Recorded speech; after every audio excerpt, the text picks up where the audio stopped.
बदतमीज बहू। सभ्यता से भरपूर शास्त्री परिवार की इकलौती बेटी मोहिनी को बचपन में ही पढ़ाई के लिए विदेश भेज देते हैं, जहां से वो सालों बाद ग्रेजुएशन पूरी करके इंडिया वापस आती है, जो अब संस्कार, सभ्यता, संस्कृति जैसी चीजों से कोसों दूर होती है। एक सुबह मोहिनी शॉर्ट ड्रेस पहने, कानों में हेडफोन लगाए जोर जोर से इंग्लिश गाने गाती हुई घर में घूम रही होती है। सुबह सुबह भगवान का नाम लेते हैं, राक्षसों की तरह चिल्लाते नहीं। पॉप्स, आपको अच्छे गाने की बिल्कुल समझ नहीं है, so take a chill pill. अरे मोहिनी, पापा से ऐसे बात करते हैं क्या? सारी तमीज भूल गई हो। ओह मॉम प्लीज, इतनी बड़ी भी कोई बात नहीं हुई, सो डोंट ओवर रिएक्ट। ऐसे ही दिन बीतते हैं जिसमें मोहिनी के तौर तरीके, रहने और बात करने का ढंग उसकी मम्मी पापा को परेशान करने लगता है। भला कोई मानेगा कि ये मेरी बेटी है? रीति रिवाज और संस्कारों से तो इसका दूर दूर तक कोई नाता नहीं, और अब तो लगता भी नहीं कि कभी होगा। अरे ऐसे कैसे नहीं होगा? लड़कियां सारे नखरे अपने माँ बाप को ही दिखाती है। ससुराल जाकर उन्हें सब कुछ करना भी पड़ता है और मानना भी। पत्नी की बात शास्त्री जी समझ जाते हैं और कुछ ही दिनों में अपने से भी ज्यादा धार्मिक परिवार में निखिल के साथ मोहिनी का रिश्ता पक्का कर देते हैं। रिश्ता तो पक्का कर दिया, पर यहाँ मोहिनी को कैसे मनाएंगे? शादी ब्याह के मामले में आटे में नमक जितना झूठ तो चलता है जी। इसी तरह एक के बाद एक तिकड़म लगाते हुए दोनों मिलकर मोहिनी को शादी के लिए तैयार कर लेते हैं और मोहिनी निखिल की शादी हो जाती है, जिसके अगले दिन से ही मोहिनी दोबारा अपने पूरे अवतार में शॉर्ट ड्रेस पहनकर घर में घूमने लगती है। बहू को ऐसे देख सास की आंखें फटी की फटी रह जाती हैं। अरे ये क्या बेशर्मी है, हमारे घर की लड़कियां जींस तक नहीं पहनती और तुम बहू होकर इतने छोटे कपड़े पहनकर पूरे घर में घूम रही हो। सीरियसली मॉम, प्लीज आप अपनी इस 80 के दशक वाली सोच में मुझे इंक्लूड मत करो। हाय तौबा, एक तो बेशर्मी दिखाती है, ऊपर से सास के साथ जुबान भी लड़ाती है। अरे जल्दी कपड़े बदल कर आ, घर की पहली आरती तुम्हें ही करनी है। इतनी देर में निखिल भी वहां आ जाता है। माँ, पापा आने वाले हैं, पूजा का सारा सामान तैयार है ना?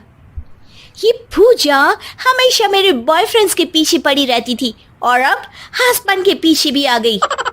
मोहिनी की बातें सुन सास तो अपना सिर पकड़ लेती है, लेकिन निखिल किसी न किसी तरह उसे पूजा के लिए कन्विंस करके कपड़े चेंज करने के लिए भेज देता है, जिस पर पूजा खत्म होने के बाद वो एक बार फिर अपनी शॉर्ट ड्रेस में आ जाती है। बहू, ये क्या तरीका है? संस्कार नाम की कोई चीज है या नहीं? नहीं ससुर जी, संस्कार मेरा दूसरा बॉयफ्रेंड था, अब तो मेरा उससे कोई कांटेक्ट नहीं है। मोहिनी का जवाब सुन के ससुर तो भगवान नाम जपते वहां से चले जाते हैं, लेकिन सास बहू के बीच कहासुनी फिर शुरू हो जाती है, जिसे इग्नोर करते हुए मोहिनी घर से बाहर चली जाती है और देर रात घर वापस आती है। मोहिनी, मैं जानता हूँ कि तुम विदेश में रही हो और तुम्हें वहीं की आदत है, पर यहाँ चीजें कुछ अलग है। अगर तुम उस हिसाब से कुछ एडजस्ट कर लो तो सबके लिए सही हो जाएगा। I am not in a lecture mood. Good night.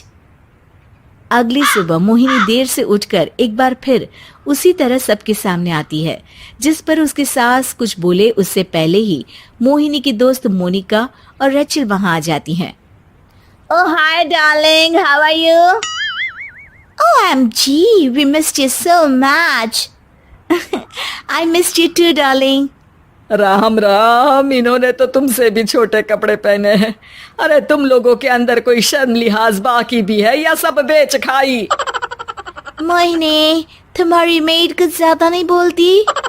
इस पर मोहिनी की दोस्त उसकी सास का मजाक बनाने लगती है, जिसे सुन निखिल उन्हें जवाब देते हुए कड़वे शब्द सुना देता है और वो सुन के वो दोनों तो मुंह बनाए वहां से चली जाती है, लेकिन गुस्से से लाल मोहिनी वहीं खड़ी निखिल को घूरती रहती है। घूर क्या रही हो? तुमसे शादी की ये सोचकर कि विदेश में पढ़ी लिखी हो, घर में कोई पॉजिटिव चेंज लाओगी, अपनी करियर के लिए एम्बिशियस होगी, पर अपने इस बिहेवियर से उस पढ़ाई के साथ साथ अपने मम्मी पापा के नाम को भी डुबो रही हो। अगर तुम्हें ऐसे ही हाल रखना है तो यहाँ रहने की कोई जरूरत नहीं है। निखिल की बातें सुनकर मोहिनी रोते हुए घर छोड़कर अपनी मम्मी पापा के पास वापस आ जाती है। ससुराल में सब कुछ ठीक तो है?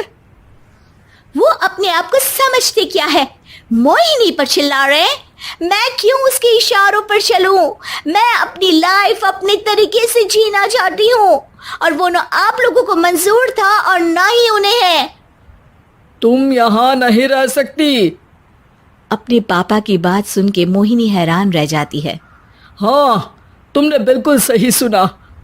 अगर तुम्हें अपने इस घमंड, बेशर्मी और बदतमीजी में ही जीना है तो तुम यहाँ भी नहीं रह सकती। बेटी, मैं मानता हूँ हमारे यहाँ रीति रिवाज बहुत मायने रखते हैं और हमने उन्हीं के ओवरडोज से बचाने के लिए तुम्हें विदेश भेजा था।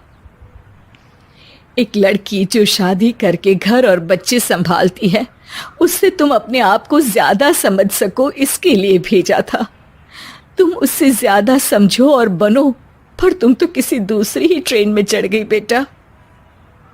उसके मम्मी पापा बहुत देर तक मोहिनी को सारी बातें समझाते हैं, जिन्हें सुनकर मोहिनी को अपनी गलती का एहसास होता है। वो जॉब ज्वाइन कर लेती है और ससुराल वापस आकर उन्हें मॉडर्न बनाती है और खुद भी कुछ रिवाज सीखते हुए खुशी से रहने लगती है।